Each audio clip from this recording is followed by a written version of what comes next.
அப்போஸ்தலர் 18வது அதிகாரம் 8ஆம் வசனத்திலே நாம் பார்க்கிறோம். 8ஆம் வசனத்தின் பின்பகுதியை கவனித்து பாருங்கள். கொரிந்தியரில் அநேகரும் சுவிசேஷத்தை கேட்டு விசுவாசித்து ஞானஸ்நானம் பெற்றார்கள் என்று சொல்லி அங்கு சொல்லப்பட்டிருக்கிறது. உண்மையாவே கொரிந்து பட்டணத்தில் கிறிஸ்துவானவர் அறிவிக்கப்பட்டார். அப்ப கொரிந்து பட்டணத்தார் கேட்ட சுவிசேஷம் என்ன? அந்த இன்னைக்கு விசேஷமா 3 காரியங்களை உங்களோடு கூட பகிர்ந்து கொள்ள இருக்கிறேன். கொரிந்து பட்டணத்தில் கிறிஸ்து என்கிற தலைப்பில 3 காரியங்களை உங்களோடு கூட நான் பகிர்ந்து கொள்ள இருக்கிறேன். அதுல முதலாவது என்ன அப்படின்னு சொன்னா, கொரிந்து பட்டணத்திலே கிறிஸ்துவானவர் அறிவிக்கப்பட்டார். கிறிஸ்துவின் சுவிசேஷம் அறிவிக்கப்பட்டது. பாருங்கள், அங்க சொல்லப்பட்டிருக்கு, கொரிந்தியரில் அநேகரும் சுவிசேஷத்தை கேட்டு விசுவாசித்து ஞானஸ்நானம் பெற்றார்கள் என்று சொல்லப்பட்டிருக்கிறது. அவர்கள் கேட்ட சுவிசேஷம் என்ன? அவர்கள் கேட்ட சுவிசேஷம் எப்படிப்பட்டது? இன்றைக்கும் சுவிசேஷம் என்கிற பெயரிலே உலகம் காண்பித்து கொடுக்கப்படுகிறது. மாம்சீக இச்சைகள் காண்பித்து கொடுக்கப்படுகிறது.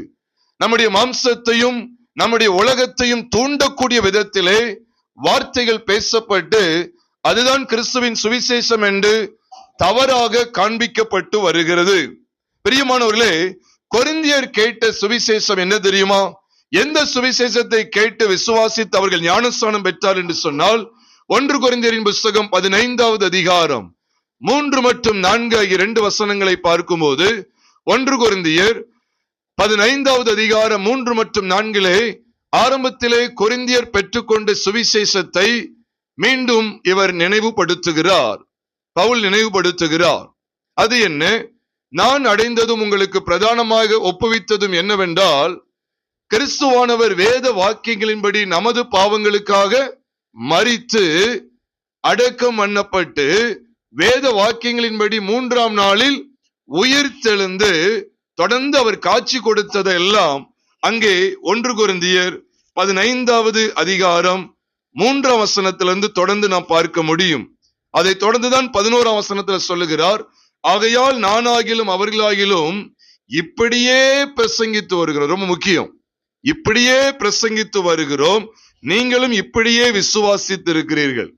அவ கொரிந்தியர் விசுவாசத்திற்குள் வந்தார்கள் என்று அப்போஸ்தலர் 18வது அதிகாரம் 8ஆம் வசனத்தின் பின்பகுதியில கவனிக்கிறோமே. அவர்கள் கேட்ட அந்த சுவிசேஷம் என்ன? அவர்கள் எதை விசுவாசித்தார்கள்? எதை விசுவாசித்து ஞானஸ்நானத்துக்குள் வந்தார்கள் என்று சொன்னால், கிறிஸ்துவானவர் வேத வாக்கியங்களின்படி நமது பாவங்களுக்காக மரித்து. அதுல மிக மிக தெளிவு கர்த்தருடைய சபைக்கு தேவை.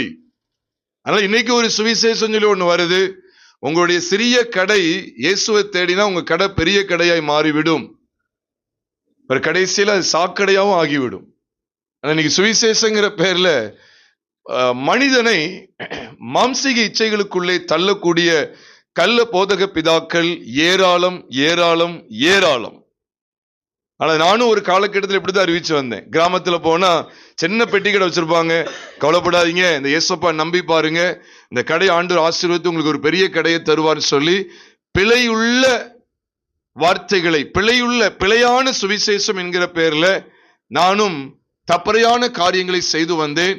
அது பிழையானது என்பதை அறிந்து கொண்டு இதுதான் சத்தியம் என்பதை தெளிவாக அறிந்து கொள்ள ஆண்டு உதவி செய்தார். சுவிசேஷம் என்றால் என்ன?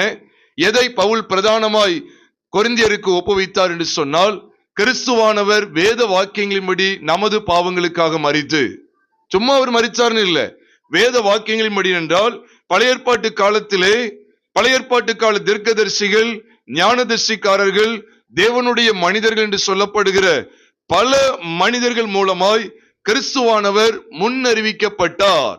கிறிஸ்துவானவர் இந்த பூமியிலே வந்து நம்முடைய ஒட்டுமொத்த பாவங்களையும் பரிகரிக்கும்படியாய் அவர் மாம்சத்திலே வெளிப்படுவார் என்கிற பல விதமான தீர்க்க தரிசன வாக்கியங்கள் வேதாகமத்திலே சொல்லப்பட்டிருக்கிறது. ஆகையினால் தான் அப்போஸ்தலர் 10:43 வசனத்திலே அவரை விசுவாசிக்கிறவன் எவனோ, அவருடைய நாமத்தை விசுவாசிக்கிறவன் எவனோ அல்லது அவரை விசுவாசிக்கிறவன் எவனோ அவனே அவருடைய நாமத்தினாலே பாவ மன்னிப்பை பெறுவான் என்று தீர்க்கதரிசிகள் எல்லாரும் அவரை குறித்தே சாட்சி கொடுக்கிறார்கள் என்று சொல்லி அங்கே அப்போஸ்தலர் 10:43 நினைக்கிறேன், 43 சொல்லப்பட்டிருக்கு. தீர்க்கதரிசிகள் எல்லாரும் அவரை குறித்தே சாட்சி கொடுக்கிறார்கள். எதுக்காக சாட்சி? சத்தமா சொல்லுங்க, எதுக்காக சாட்சி? என்ன பெறுவதற்கான சாட்சி? பாவ மன்னிப்பை பெறுவதற்கான சாட்சி. இதைத்தான் தீர்க்கதரிசிகள் எல்லாரும் என்ன செஞ்சிருக்காங்க, காண்பித்து கொடுத்தாங்க. இதே காரியத்தை தான் நீங்க லூக்கா எழுதின சுவிசேஷம் 24வது அதிகாரத்துக்கு வரும்போது அங்கேயும் கூட எம்மாவு அப்படிங்கிற ஒரு கிராமத்துக்கு கடந்து சென்ற அந்த 2 சீசரிடத்துல கர்த்தர் பேசும்போது லூக்கா எழுதின சுவிசேஷம் 24வது அதிகாரம் 26 மற்றும் 27 ஆகிய வசனங்களை பார்க்கும்போது கிறிஸ்து இவ்விதமாய் பாடுபடவும் தமது மகிமையில் பிரவேசிக்க வேண்டியது இல்லையா என்று சொல்லி மோசே முதலிய சகல தீர்க்கதரிசிகளுடைய வாக்கியங்களிலும் தம்மை குறித்து எழுதியிருக்கிறவைகளை அவர்களுக்கு விவரித்து காண்பித்தார் என்று வேதம் சொல்லுகிறது.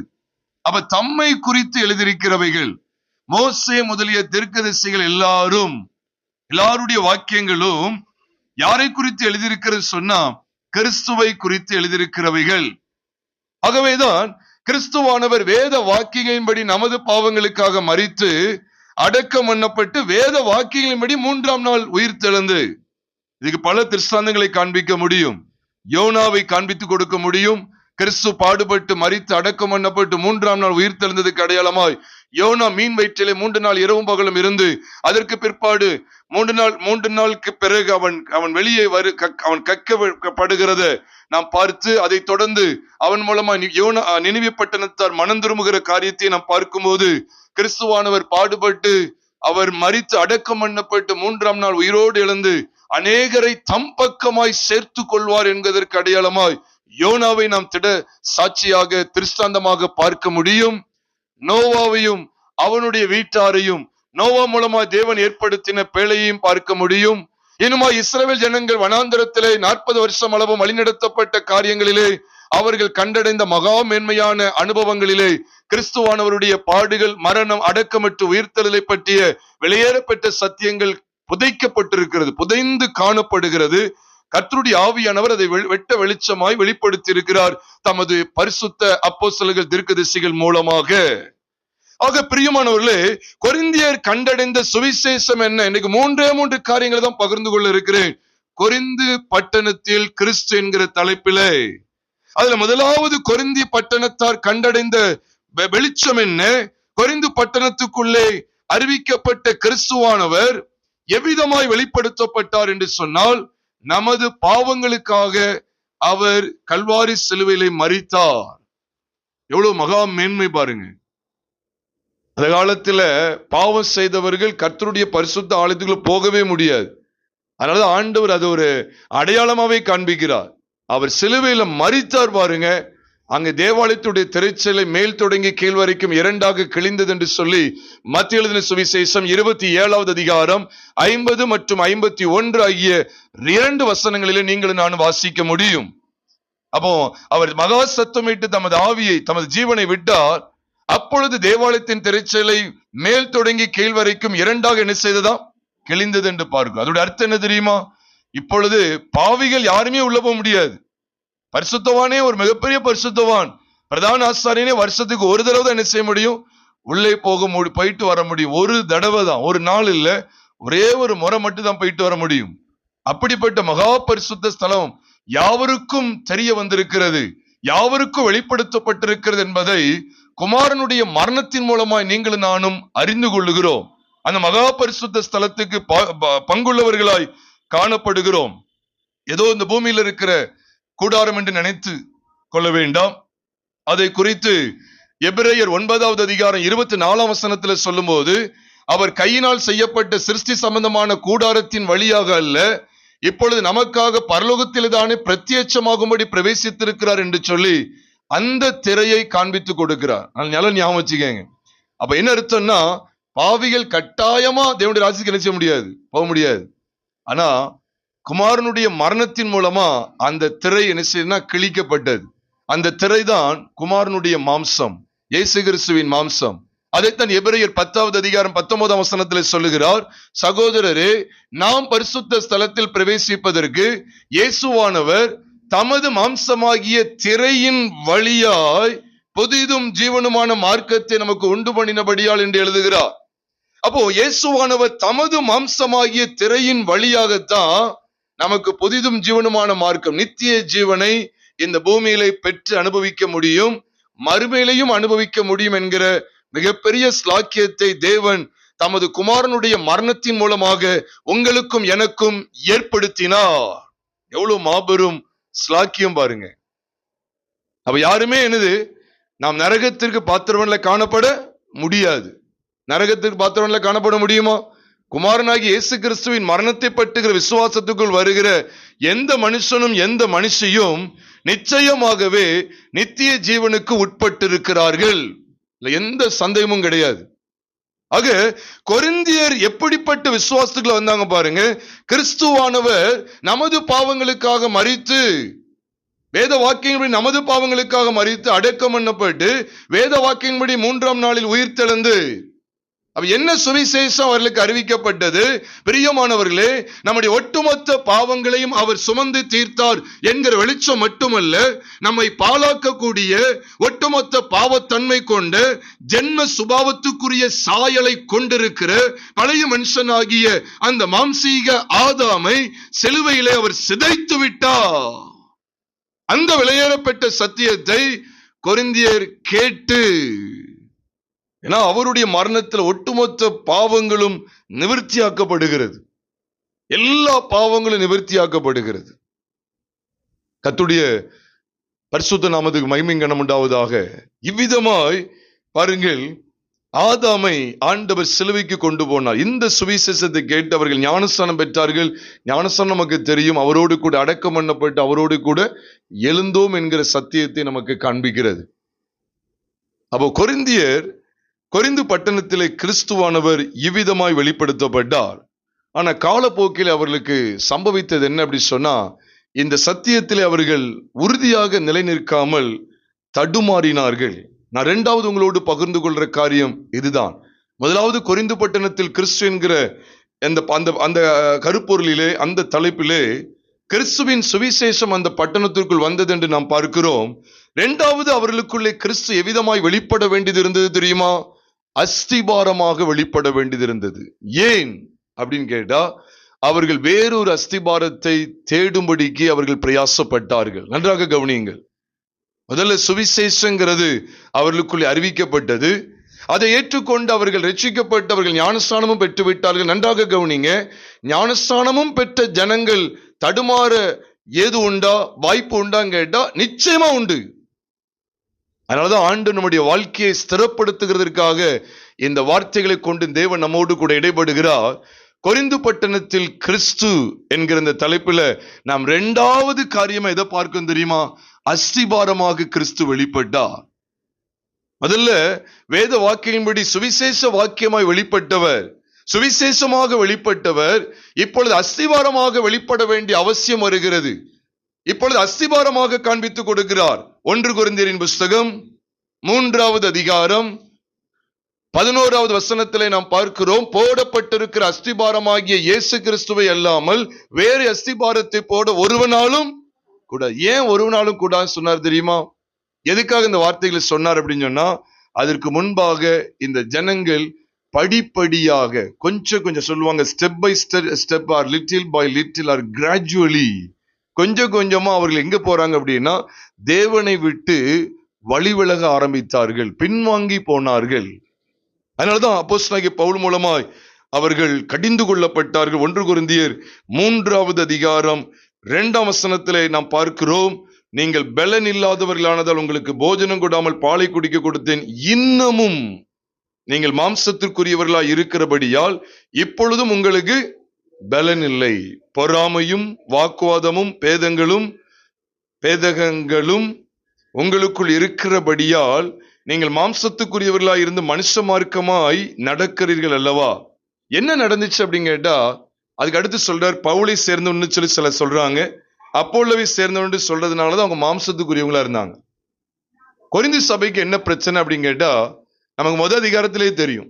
1 கொரிந்தியர் 1ஆவது அதிகாரம் 11ஆம் வசனத்திலே சொல்லிட்டாரு, உங்களை குறித்து உங்களுக்குள்ளே வாக்குவாதங்கள் உண்டு என்று சொல்லி குலோவையாளின் வீட்டார் மூலமா எனக்கு தெரியப்படுத்தப்பட்டதுன்னு சொல்லி அவர் சொன்னது மட்டும் இல்ல, உங்களில் சிலர் பவுலை சேர்ந்தவர் என்றும் சிலர் அப்போலோவை சேர்ந்தவன், கேபாவை சேர்ந்தவன் சொல்லுகிறபடியால் பவுல் அவங்களுக்காக சிலையில் அறியப்பட்டான், பவுலின் நாமத்தினால் ஞானஸ்தானம் பெற்றீர்கள், பவுல் அவங்களுக்காக சிலையில் அறியப்பட்டான்னு கேட்கிறார். கிறிஸ்து பிரிந்திருக்கிறாரான்னு கேட்கிறார். அப்ப அன்னைக்கு என்ன ஆயிற்று அப்படின்னு கேட்டா, உன்னதமான தேவனை விட்டு மனிதர்களை, சாதாரண மனிதர்களை பிடித்து கொண்டார்கள். மனிதர்கள் மேல நம்பிக்கை வைத்தார்கள். மனிதர்கள் தான் அவர்களுக்கு பெரிய ஆளா தெரிந்தது. தேவனை விட்டு விட்டார்கள். இது எதை காண்பிக்கணும்? பிரியமான, இதே போலதான் இன்னைக்கும் மாம்சீகத்தை தழுவிக்கொள்ள ஆரம்பிச்சிட்டாங்க, தெய்வீகத்தை விட்டுட்டாங்க. தெய்வீகம் என்கிற இடத்துல தேவன் இருக்கிறார், மாம்சீகம் என்கிற இடத்துல இந்த உலகம் இருக்கிறது. அதுல உலகத்தை பிடிச்சுக்கிட்டாங்க, தேவனை விட்டுட்டாங்க. இதான் கொரிந்தியருடைய நிலைமை. அப்ப தொடர்ந்து இந்த கொரிந்து பட்டணத்துல கிறிஸ்து அறிவிக்கப்படுகிறார். நன்றாக கவனிங்க, கொரிந்து பட்டணத்துல கிறிஸ்து தொடர்ந்து அறிவிக்கப்படுகிறார். விசேஷமா கொரிந்து சபையிலே கிறிஸ்து தொடர்ந்து அறிவிக்கப்படுகிறார்.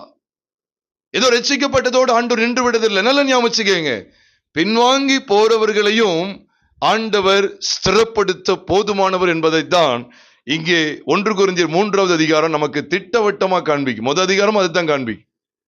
வாக்குவாதங்கள் வெளிப்பட்டதுனால அங்கே சிலுவை பற்றிய உபதேசத்தை காண்பித்து கொடுக்க வேண்டிய அவசியம் ஏற்பட்டது. சிலுவை பற்றிய உபதேசம் கெட்டு போகிறவர்களுக்கு பைத்தியமா இருக்கிறது, ரட்சிக்கப்படுகிற நமக்கோ அது தேவ பலனா இருக்கிறது. நாங்களோ சிலுவையில் அறியப்பட்டு கிறிஸ்துவை பிரசங்கிக்கிறோம் என்றெல்லாம் 1 கொரிந்தியர் 1வது அதிகாரத்திலே காண்பித்து கொடுக்க வேண்டிய நோக்கம் என்ன? அவர்களுக்குள்ளே வாக்குவாதங்கள் இருந்தது, அவர்களுக்குள்ளே பொறாமை இருந்தது, அவர்களுக்குள்ளே மார்க்க பேதங்கள் என்று சொல்லக்கூடிய ஹெரிசி என்று சொல்வார்கள், ஹெரிசி இருந்தது. ஒவ்வொருத்தரும் ஒவ்வொருத்தரை பிடித்து கொண்டு இவ்விதமான மாம்சீக கிறிஸ்தவர்களாய் வாழ்ந்து வந்தார்கள். ஆகவேதான் அஸ்திபாரமாக இயேசு கிறிஸ்து காண்பிக்கப்பட்டார். இது எதுக்காக காண்பிக்கப்பட்டார்? நீங்க தொடர்ந்து 1 கொரிந்தியர் 3வது அதிகாரம் 2வது வசனத்திலிருந்து தொடர்ந்து பார்ப்பீர்கள் என்றால் அவர்களுக்குள்ளே மாம்சத்தின் கிரியைகள் வெளிப்பட்டுக்கிட்டே இருக்கு. என்னைக்கும் பாருங்க, இந்த நோய்க்கும் பாரு பேய்க்கும் பாரு சொல்றது போல சர்ச்சுக்கும் போய்கிடுவாங்க, ஆனா நம்ம வாழ்ற இடத்துல சாட்சியற்ற வாழ்க்கையும் வாழ்வாங்க. மாம்சத்துக்கு இடம் கொடுக்கிறவர்கள். நான் இந்த பாயிண்ட கொண்டு வரல.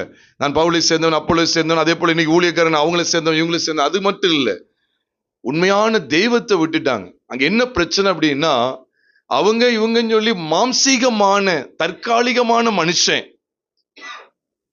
நிரந்தரமற்ற மனுஷனை பின்பற்றி போறாங்க, நிரந்தரமான தேவனை விட்டுட்டாங்க. அதனாலதான் அவர் என்ன கேட்டார் தெரியுமா? 6ஆம் வசனத்திலிருந்து நீங்க படிச்சீங்கன்னா 1 கொரிந்தியர் 3:6ஆம் வசனத்திலிருந்து பார்க்கும்போது, நான் நட்டேன் அப்பொழுது நீர் பாய்ச்சினான், தேவனை விளைய செய்தார். அப்படி இருக்க நடுகிறவனாலும் அல்ல, நீர் பாய்ச்சுகிறவனாலும் ஒன்றுமில்லை, நடுகிறவனாலும் ஒன்றுமில்லை, நீர் பாய்ச்சுகிறவனாலும் ஒன்றுமில்லைன்னு அர்த்தம். எல்லாமே ஜீரோ. விளைய செய்கிற தேவனாலே எல்லாம் ஆகும் சொல்லும் போது, இப்பொழுது கிறிஸ்து எப்படி அறிவிக்கப்படுறான்னு சொன்னா, மாம்சத்துக்குரியவைகளை விட்டு தேவன் மாத்திரமே எனக்கு போதும் அப்படிங்கிற காரியங்களுக்குள்ளே கிறிஸ்து அங்கே காண்பிக்கப்படுகிறார். மாம்சீகமான எல்லாவற்றையும் விட்டு தேவன் தான் எனக்கு எல்லாம். அதனாலதான் அங்க சொல்லி கொடுக்கிறாங்க, நடுகிறவனாலும் ஒன்றுமில்லை, நீர் பாய்ச்சுகிறவனாலும் ஒன்றுமில்லை. நாங்க சாதாரண மனுஷங்க, ஆனா அவர் தான் நம்முடைய வாழ்க்கையின் அஸ்திபாரமா இருக்கணும். நீ வேற யாருடைய அஸ்திபாரமா நீ என்ன செய்ய, அது மேல நீ கட்டப்பட்டாத, அதெல்லாம் மாம்சீகமானதுன்னு சொல்லி காமிச்சு கொடுக்கிறார். அதனாலதான் இயேசுவானவர் மத்திய எழுதின சுவிசேஷம் 7வது அதிகாரத்துல நம்ம எல்லாருக்கும் தெரியும், மலை பிரசங்கத்தை முடிக்கிற சமயத்துல அவர் என்ன சொல்ல வந்தார் தெரியுமா? 2 வீட்டை காமிச்சு கொடுத்தாரு.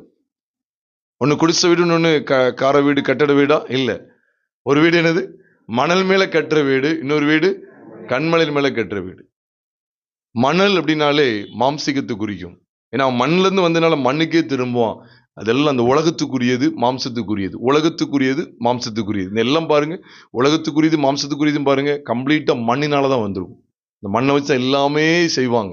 இந்த மண்ணுக்குள்ளதான் எல்லாமே. வைரமா இருந்தாலும் சரி, எதா இருந்தாலும் எல்லாமே இந்த மண்ணுக்குள்ள காரியங்கள் தான். அப்போ மணல்ல கட்டப்படுற ஒரு அனுபவம் இருக்கு. மணல்ல நீங்க அந்த மணலை நினைக்காங்க. அப்புறம் அப்படி நினைச்சா வீடை தான் நினைக்கணும். அப்ப யாரும் மணல்ல யாரும் வீடை கட்டிடாதீங்க. நல்ல கீழே வானம் தோண்டி அஸ்திபாரம் போட்டு வீடு கட்டினா, சாதாரண 1ஆம் கிளாஸ் படிச்ச ஆளு கூட தெரியும். அஸ்திபாரம் போட்டு படிக்காத ஆள் கூட, மேஸ்திரி கூட படிக்க மாட்டாங்க. அவங்க கூட வானம் தோண்டி தான் நினைச்சுவாங்க, அஸ்திபாரம் போடுவாங்க. அதுக்கு சொல்லப்பட்டதல்ல, நம்முடைய வாழ்க்கையை பத்தி ஆண்டவர் பேசுகிறார்.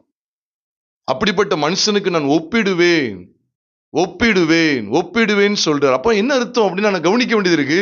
மணல் மேல கட்டப்பட்டதுங்கிறது அது இந்த உலகத்தை முன்ன வைத்து, மாம்சீகமான காரியங்களுக்கு இடம் கொடுத்து, இந்த உலகத்தின் ஆசாபாசங்களுக்கு இடம் கொடுத்து வாழ்ற வாழ்க்கையை தான் அங்கு காண்பிக்கிறது. கண்மலையின் மேல கட்டப்பட்டதுங்கிறது கிறிஸ்துவானவர். அவரை வேதம் கண்மலை, அஸ்திபாரம் என்று சொல்லுகிற இடத்தை நீங்க நல்லா கவனித்து பாருங்க. அவர் மரித்து நம்முடைய ஒட்டுமொத்த பாவ மனுஷனை அவர் சிலுவையில கொண்டு போய் அவனை சாக பண்ணி அடக்கத்துக்கு ஒப்பு கொடுத்து, அதே மனுஷனை இப்ப எதுல பிழைக்க வைக்காரு தெரியுமா? நம்மளதான் சொல்றேன். நம்மளை எதுல பிழைக்க வைக்கிறார்? அவரோடு கூட மரித்து, அவரோடு கூட அடக்கம் பண்ணப்பட்டு, அவரோடு எழுந்தோம் என்று சொல்லும் போது, இப்ப இருக்குது இந்த பாவ சரீரம் மறுரூபம் அடைந்த சாயலை விசுவாசத்தின் மூலமாய் பெற்றிருக்கிறது. வெளியில தெரியாது. வெளியில பார்த்தா எல்லாரையும் போலதான் மாம்சமான ஒரு மனுஷனா தான் இருக்கும். இல்ல ஒரு பலவீனம் வரும், தூக்கம் இருக்கு, எல்லா சில களைப்பு இருக்கு, எல்லாம் இருக்கு. ஆனா உண்மையான அர்த்தம் என்ன தெரியும்? விசுவாசத்துல இந்த சரீரம் கர்த்தருக்குரியது. இது கிறிஸ்துவின் சாயலை மாத்திரம் வெளிப்படுத்தும். நம்ம சரீரத்துக்கு உலக சரீரத்துக்கு, உலகத்தாருடைய சரீரத்துக்கு வித்தியாசம் இருக்குதா? அவங்க சரீரம் கருப்பா இருக்கும், நம்ம இது அப்படி லைட் எரிஞ்ச மாதிரி அப்படி பிரகாசிச்சுக்கிட்டே போகுமா? அப்படி இல்லை, எல்லாருக்கும் போலதான் இருக்கு. ஆனா என்ன வித்தியாசம் அப்படின்னு சொன்னா, நம்முடைய இந்த பாவ சரீரத்தில் இருந்து தெய்வீகமான சாயல் வெளிப்பட்டுக்கிட்டே இருக்கும். எதை பற்றுகிற விசுவாசத்தின் மூலமாய் கிடைக்கிற ஸ்லாக்கியம் இது. ஆமா, தேவனை பற்றுகிற, அதுல விசேஷமா அவருடைய சிலுவை மரணம். அவருடைய சிலுவை மரணத்திலே பாவங்களை பிறப்பிக்கக்கூடிய பழைய மனுஷனாகிய இந்த பாவ சரீரம் கொண்ட ஜென்ம சுபாவத்துக்குரிய ஆதாம் மரித்து போய்விட்டான். அவருடைய உயிர்த்தெழுதலிலே இதே மனுஷன் மறுரூபத்தின் சாயலாகிய உயிர்த்தெழுதலின் சாயலை கண்டடைந்திருக்கிறான். வெளியில தெரியாது, அப்படி லைட் மாதிரி அப்படி வெளிச்சமா தெரியாது. நம்முடைய பேச்சில, பார்வையில, உள் உணர்வுல, நம்முடைய ஒவ்வொரு அசைவு நடக்கையில கிறிஸ்து கிறிஸ்து கிறிஸ்து கிறிஸ்து கிறிஸ்து. கிறிஸ்து எங்கேயாவது நின்று சண்டை போட்டுட்டு இருப்பாரா? கிறிஸ்து எங்கேயாவது நின்று கெட்ட வார்த்தை பேசிட்டு இருப்பாரா? கிறிஸ்து எங்கேயாவது இருந்து தேவைக்கு தேவை பொய் பேசுவாரா? இல்லை. அதனாலதான் பிரியமானவர்களே, இந்த கொரிந்து சபைக்கு காண்பிக்க வேண்டிய 2வது அவசர செய்தி என்ன அப்படின்னு கேட்டா, அஸ்திபாரத்தை குறித்த செய்தி. ஏனென்றால் ரட்சிக்கப்பட்டு ஞானஸ்தானம் பெற்றிருந்த அவர்கள் தடுமாற ஆரம்பித்தார்கள். ஒரு சில தடுமாற்றங்கள் வந்தது. ஒரு சில தடுமாற்றங்களுக்கு அவர்கள் இடம் கொடுத்தார்கள். ஆகையினால்தான் அவர்களுக்கு என்ன சொல்லப்படுதுன்னா, இப்ப மாம்சீகமானவங்க எல்லாம் ஒண்ணுமே கிடையாது. நீ பவுல் சேர்ந்தவன், அப்போல்லோ சேர்ந்தவன், கேபா இப்படிலாம் சொல்றியே. பவுல் நட்டினாரு, அப்போல்லோ நீர் பாய்ச்சினாரு, தேவன் தான் விளைச்சது, அவரை பிடிச்சுக்க. ஏன்னா இப்ப ஒரு பழமொழி சொல்லுவாங்க, பட்டும் பால் நட்டும் சாவின்னு ஒரு பழமொழி சொல்லுவாங்க. பட்ட பிரயாசம் எல்லாம் பால் ஆயிட்டு, நட்டுனதெல்லாம் சாவி ஆயிட்டு. நல்ல பணம் ஏறி நல்ல சீவி விட்டாங்க, அங்க ஒண்ணுமே வரலன்னா எப்படி இருக்கும்? எடுத்த பிரயாசம் எல்லாம் வேஸ்ட். அதான் பட்டும் பால் நட்டும் சாவின்னு சொல்லுவாங்க. நல்ல உழுதாச்சு, நல்ல விதை போட்டிருக்கு, ஆனா வளரவே இல்லை. அப்ப என்னாச்சு? விதை காசு எல்லாம் வீணாயிட்டு, விதை வாங்கின காசு எல்லாம் வீணு. அதை உழுகிறதுக்காக ஆட்களை இறக்குனாங்களே, 10 பேர் 15 பேர் குட்டியானையில கொண்டு வந்து இறக்குனாங்களே, அவங்களுக்கு கொடுத்த கூலி எல்லாம் வேஸ்ட். அப்ப அதுதான் அவர் சொல்ல வர்றாரு, நான் நட்டினது இன்னொருத்தன் தண்ணி ஊத்துறது கூட நஷ்டமாயிரும், அவர் விளைய செய்யலன்னா அவ்வளவு நஷ்டம் தான். அப்ப எங்க டைரக்ட் பண்றாங்கன்னா, நல்லா கவனிங்க, முதல்ல ரட்சிப்புகளை நடத்தினாங்க, ஞானஸ்தான சத்தியத்துக்குள்ளே கொரிந்தியர் நடத்தப்பட்டார்கள். இப்ப அவருடைய வாழ்க்கையில கொஞ்சம் மாம்சம் வெளிப்பட ஆரம்பிக்கும். மாம்சம் வெளிப்பட இப்ப அவர்களுக்கு தேவையான சத்தியம் என்ன? கிறிஸ்துவானவர் இப்பொழுது எப்படி அறிவிக்கப்பட வேண்டும் என்று சொன்னால் அஸ்திபாரமாக காண்பிக்கிறார். அந்த அஸ்திபாரத்தை அல்லாமல் வேற அஸ்திபாரத்தை போட ஒருவனாலும் கூடாதுன்னு ஏன் சொன்னார்னா, அவங்க இஷ்டத்துக்கு ஒரு அஸ்திபாரத்தை போடுறாங்க. சிலருக்கு பணாசங்கிற ஒரு அஸ்திபாரத்துல ஓடிட்டு இருப்பாங்க. என்ன ஆனாலும் ஜென்மத்துக்கு அவங்க திருந்த மாட்டாங்க. சில ஜாதி வெறி அப்படிங்கிறதுல அஸ்திபாரத்தை போட்டிருப்பாங்க. மற்ற ஜாதிக்காரன் கொடுத்த ஒண்ணுமே சாப்பிட மாட்டாங்க, ஐயரவு போடுவாங்க. அப்ப அந்த அஸ்திபாரம் உள்ள கிடக்கும். அதுலதான் அவங்க வாழ்க்கை கட்டி எழுப்பட்டிருப்பாங்க. வெளியில ஸ்தோத்திரம் அல்லேலூயா அப்படி சொல்லிக்கிட்டு இருப்பாங்க. சிலருடைய வாழ்க்கையில பாருங்க, கண்களின் இச்சை இருக்கும்.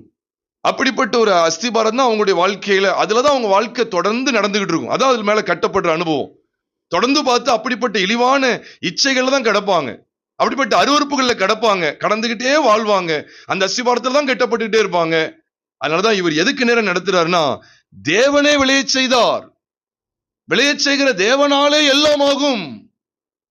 நீ அவர் அப்படி அருமையான ஊழியக்காரங்க. பிரியமானவர்களே, இப்படிப்பட்ட ஊழியர் தான் இன்னைக்கு தேவை.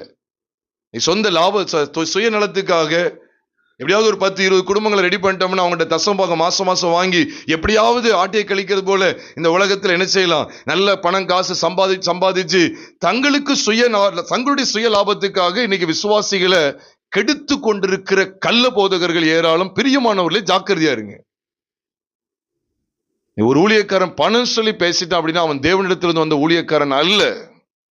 திட்டவட்டம் அறிந்து கொள்ளுங்க. இதான் அடையாளம்.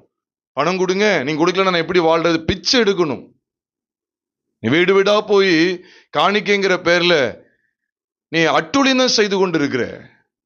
கேட்டா தேவனுடைய ஊழியம் பாழாக கூடாதுன்னு சொல்லி நீ தேவனை சார்ந்திருந்தா தேவன் உன் தேவையை சந்திப்பாரு.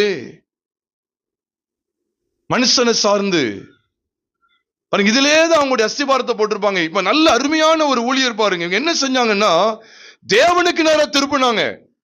அதனாலதான் மீண்டும் மீண்டும் என்ன சொல்றாங்க பாருங்க, நாங்க எப்படி இருக்கிறோம் பாருங்க, நாங்க சாதாரண ஊழியக்காரங்க சொல்லிட்டு என்ன சொல்றாரு, போடப்பட்டிருக்கிற அஸ்திபாரமாகிய இயேசு கிறிஸ்துவ இல்லாமல் வேற அஸ்திபாரத்தை போட ஒரு நாளும் கூடாது.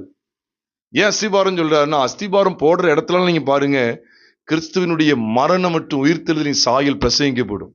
நான் சொல்றது வேணா குறிச்சுக்கங்க. உங்களுக்கு சமயம் இருந்தா இந்த காணொலியை நீங்க வீட்டுல வச்சு தனியாக கூட கேளுங்க. கொரிந்து பட்டணத்தில் கிறிஸ்துங்கிற இந்த தலைப்புல வரக்கூடிய காணொலியை கூட கேட்டு பாருங்க.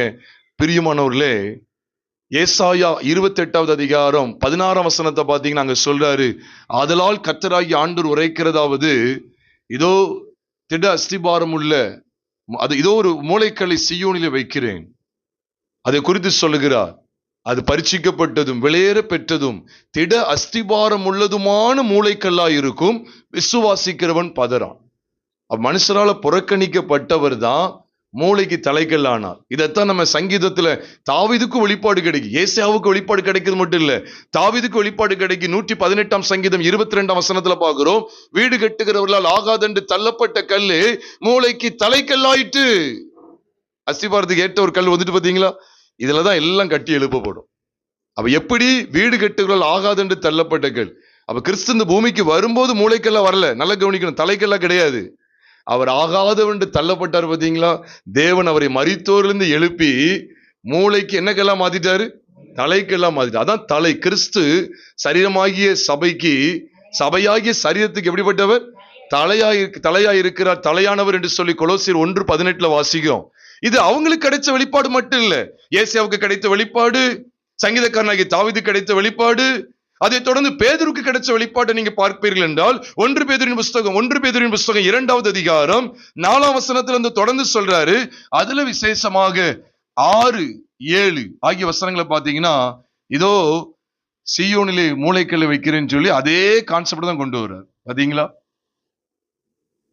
எந்த வெளிச்சத்தை தொடர்ந்து தெரியுமா? நீங்க 4ஆம் வசனத்திலிருந்து பார்த்ததும் தெரியும். மனுஷரால் தள்ளப்பட்டதாயினும் தேவனால் தெரிந்து கொள்ளப்பட்டதும் விலையேற பெற்றதுமாய் இருக்கிற ஜீவனுள்ள கல்லாகி அவரிடத்தில் சேர்ந்தவர்களாகிய நீங்களும். எவ்வளவு ஒரு வெளிப்பாடு பாருங்க. மனுஷரால் தள்ளப்பட்டது, பரிசிக்கப்பட்ட கல். அப்போ நான் குமாரனுடைய பாடுகள், மரணம், அவருடைய உயிர்த்தெழுதலை பற்றுகிற அந்த விசுவாசத்துக்குள்ளதான் மீண்டும் இந்த சபை நடத்தப்படுகிறது. எதுல இருந்து வெளியே விடுதலை பெறதுக்கு? பின்மாற்றத்திலிருந்து விடுதலை பெறதுக்கு.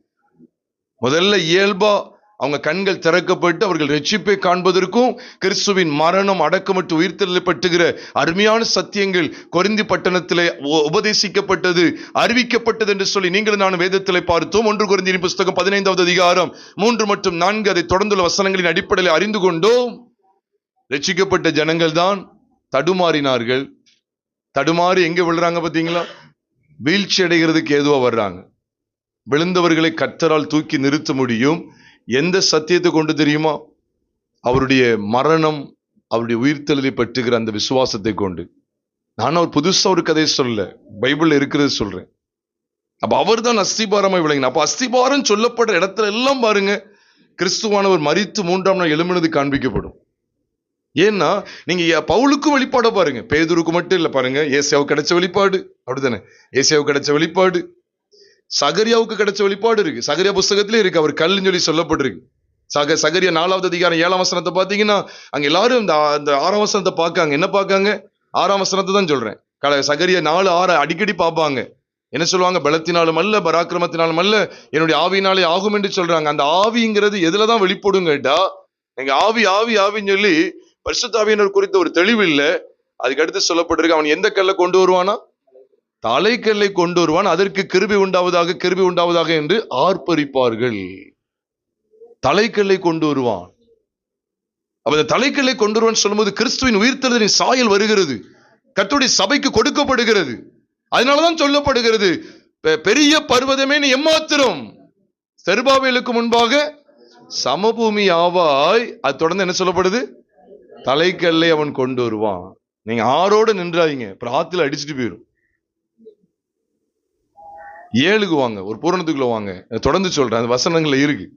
தலைக்கல்லை அவன் கொண்டு வருவான், அதற்கு கிருபை உண்டாவதா. ஏன் பெரிய பருவம் எம்மாத்திரம் சொன்ன? இன்னைக்கு ஒரு பெரிய பருவம் போல இன்னைக்கு நமக்கு பின்மாற்றம் எதிர்த்து நிற்கிறது. பலவிதமான மாம்சீகம் நம்மள தேவ சித்தத்தை செய்ய விடாதபடிக்கு தடை கற்களா நிற்கிறது. அது எல்லாத்தையும் தகர்த்து சமபூமி ஆக்குறதுக்கு அவன் தலைக்கல்லை கொண்டு வருகிறான். அப்ப நமக்கு இடையூறு பண்றதுக்குன்னு சொல்லி மாம்சம் எழும்ப முடியுமா? முடியாது.